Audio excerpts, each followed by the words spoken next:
There was big news in the last few days or so in the heavyweight division. I can see Barry looking at his watch out the corner of my eyes. We're going to come to him first. Tyson Fury and Oleksandr Usyk. What happened there?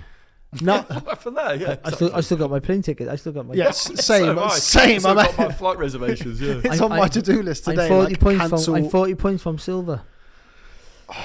Well, I'm sure. Well, the good news is, Barry, that you will be able to use them in May. They won't use me in May now. They have time to find someone who's good.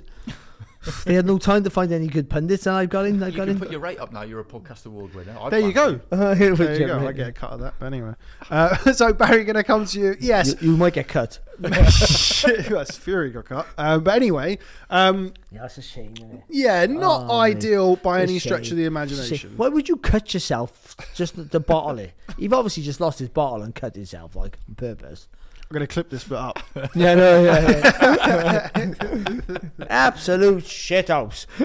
It's all the conspiracy theories. It's just crazy. Like whether he wants to fight or not, like he's just got and all this. Why is he sparring for? Yeah, I said why. Because he's got the biggest fight of his career. That's why. That's why. Joshua actually spars like a Wednesday of fight week or Tuesday. I would spar as close as I possibly could to a fight, and also I'd take the head guard off half the time. All the things you shouldn't do, because head guards, especially when if you're a reactive fighter, a fight like a slip and slide. Yeah. But there's an extra 2 inches on either side of your face, by the way. So that slip and slide, you're getting caught. Right. So you got fucking take the head guard off, because you know what I mean. And also that bar across your nose there, that really you take more punches. By the way, head guards are counterproductive. You take more damage, more chance of getting brain damage wearing a nose than you have without them. I don't know that it's scientifically proven.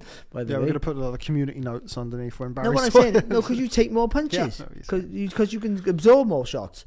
But I mean, they're horrible to wear. They're hard work to wear. So though you have to wear them, but they're not foolproof for taking cuts. For they just help with head clashes and things like that. Gloves can get inside them. And it's just one of those really bad freaky accidents. Just unfortunately, it's happened to a guy who people are already saying doesn't want to fight. I don't believe that. I mean, I think he'd rather not fight Usyk and just be the lineal champion and have all the belts and have all the money. But wouldn't we all? But I don't think he was scared of all this thing. Of this, I'm not Tyson Fury's number one fan. I'm not Usyk's number one fan. But the disappointing thing is, forget about that. Who cares about that? He's been cut. Like, we need it. We need this fight for the sport. It's not going to be the best fight to watch, by the way. We're still working on it, Alex.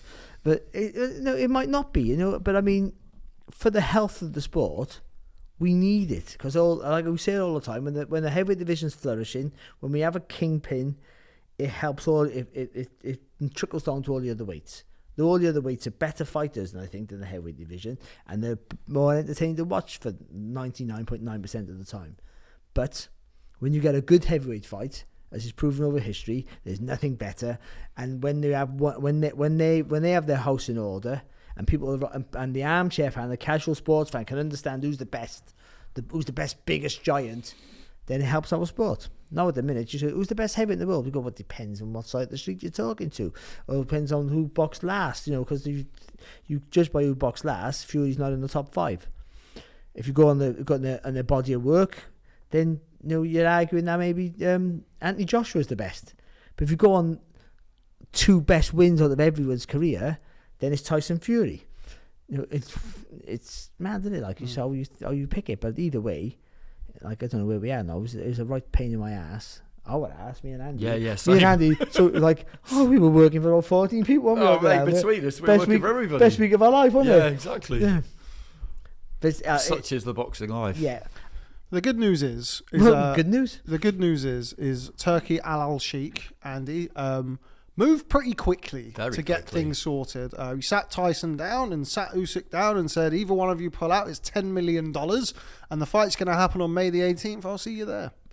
Yeah, and that was good to see. That was good to see. I do feel like it's quite difficult, kind of looking at the photo of the cut, as to know how long that's going to take to heal up. Because it's a blind date, that really, isn't it? Yeah, because you would think that's going to be a while. But they got to test it for sparring first. Well, exactly. Yeah, but they must be.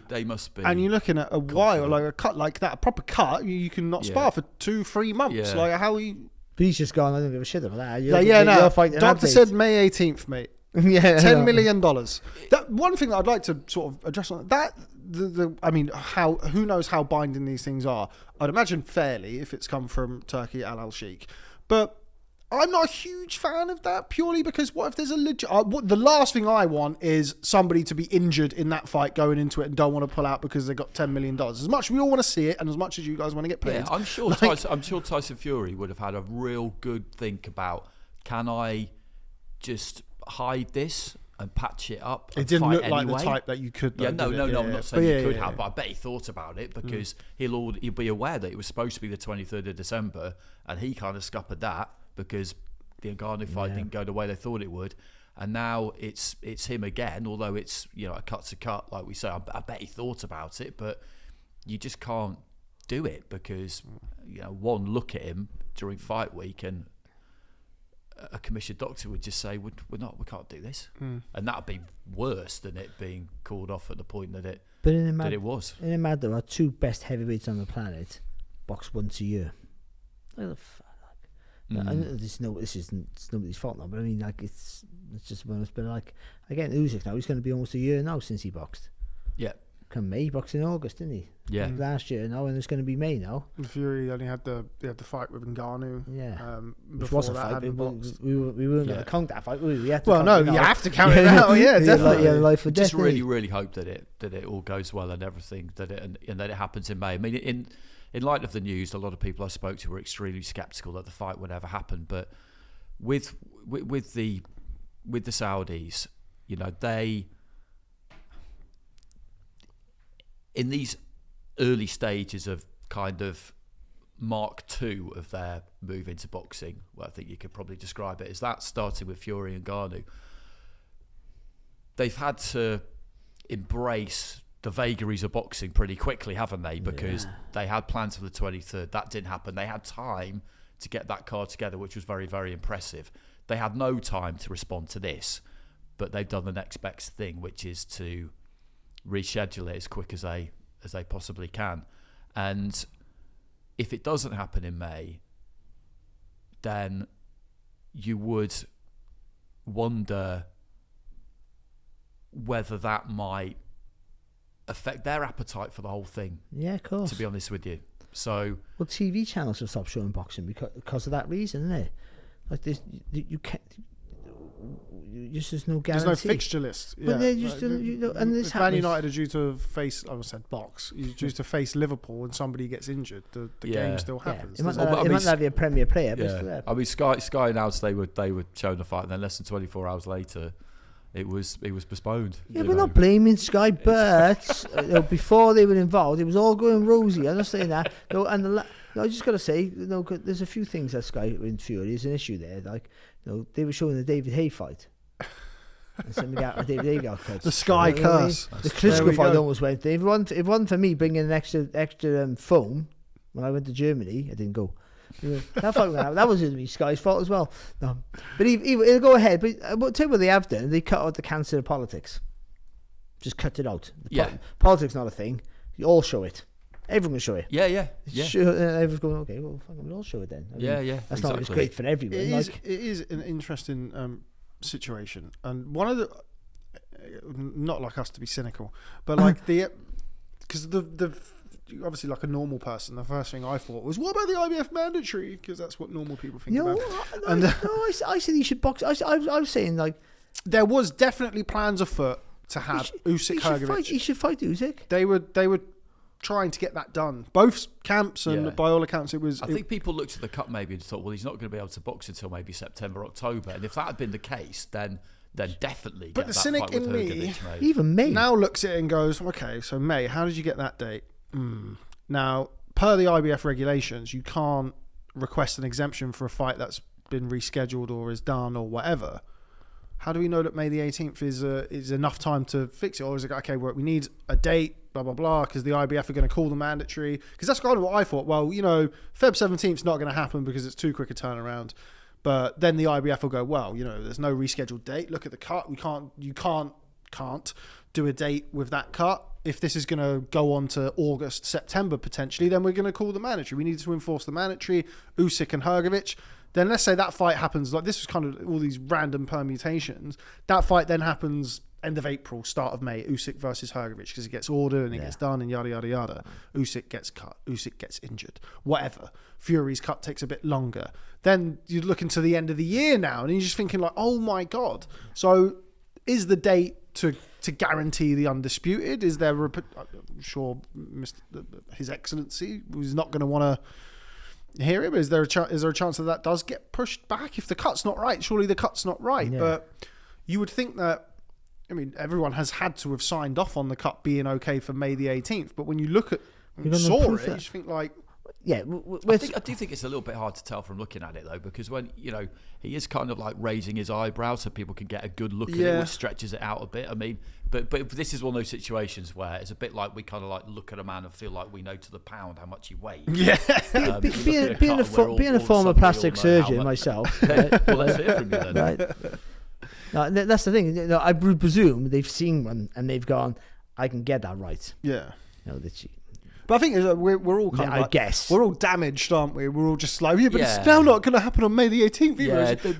We've had too many jabs. We're just in the corner now. We all just want it. We want it. We just want it to happen so much, and it's. I don't know. The conspiracy theories are fun, aren't they? I don't indulge in them myself, but I do like hearing about them and reading them. It's.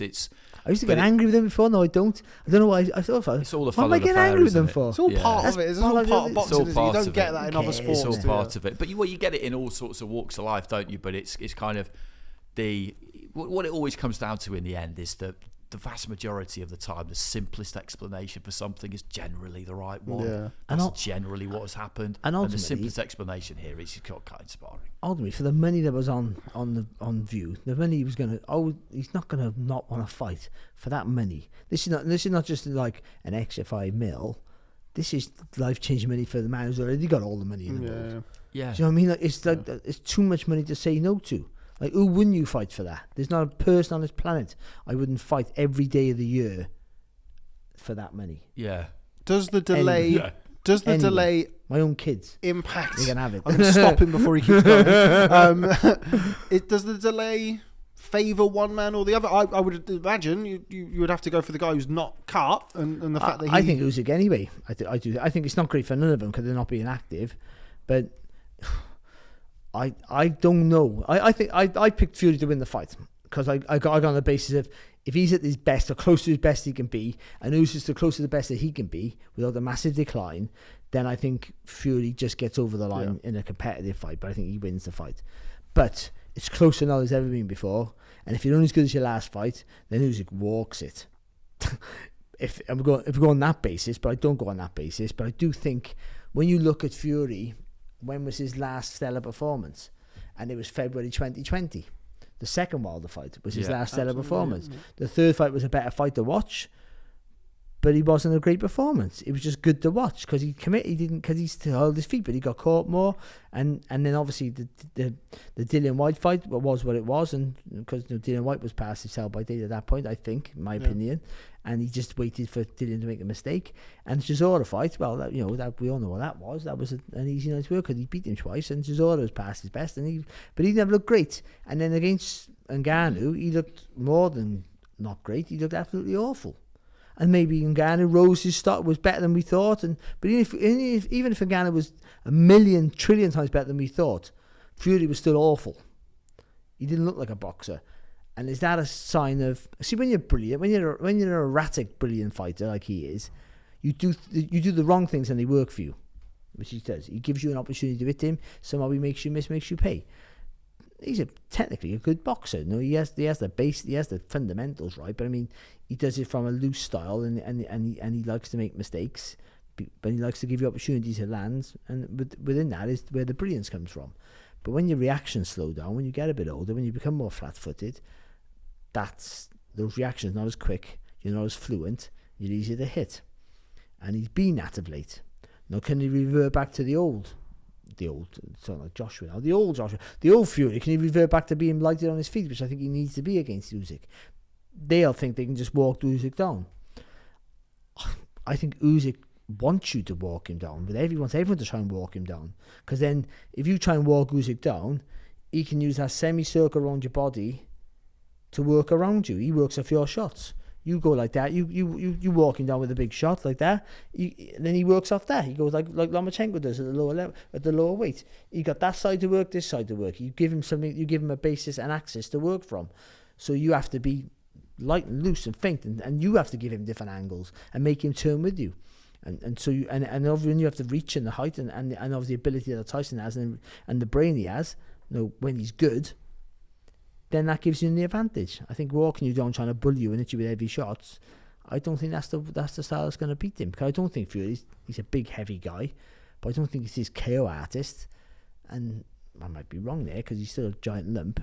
But I think, if Usyk can see it, you don't knock him out. He hasn't got George Foreman power. You still see the shot and it still knocks you out. If he sees it, he can brace and block, and it might knock him back, but it doesn't knock him out.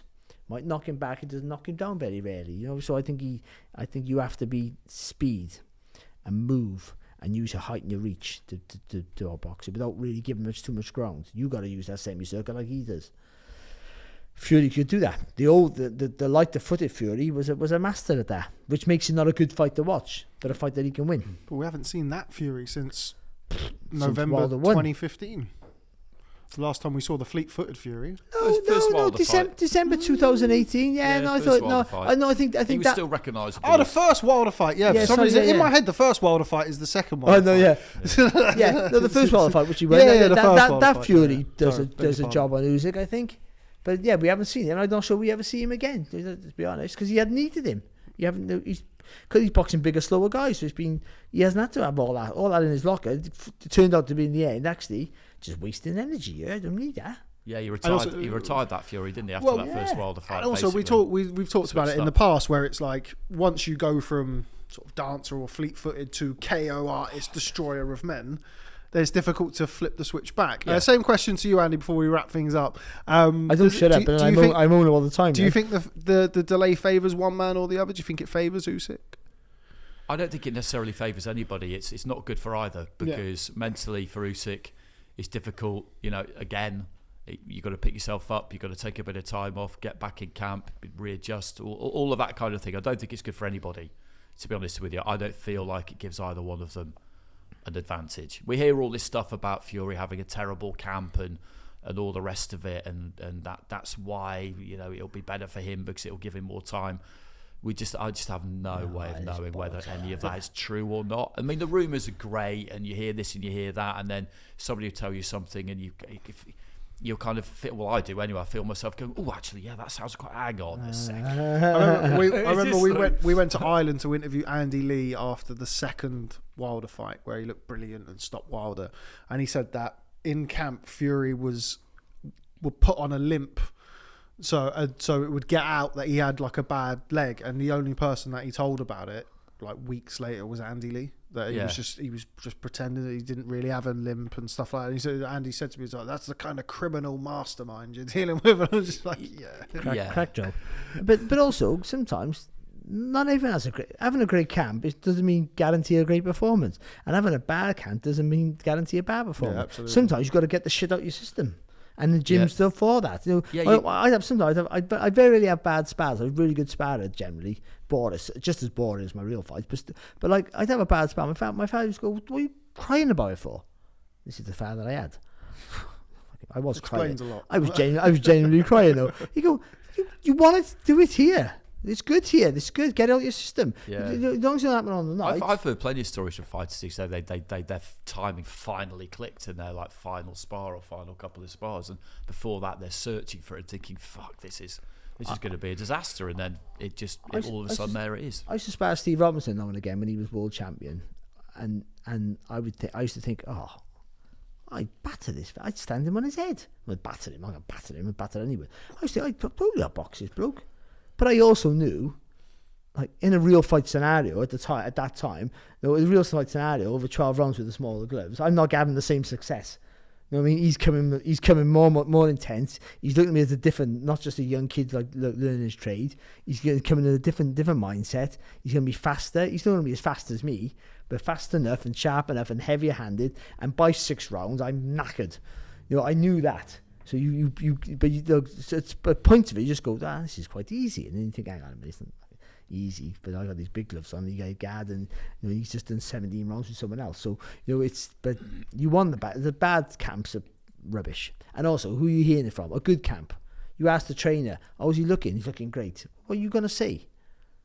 Actually, he's looking. I don't tell anyone, but it's fucking shit. Like you're not gonna get the truth. You're gonna get a narrative that whatever they want you to hear. So all these rumours from camp are absolutely bollocks, I think. But we love it because it does help us all. Oh, we do. We love it.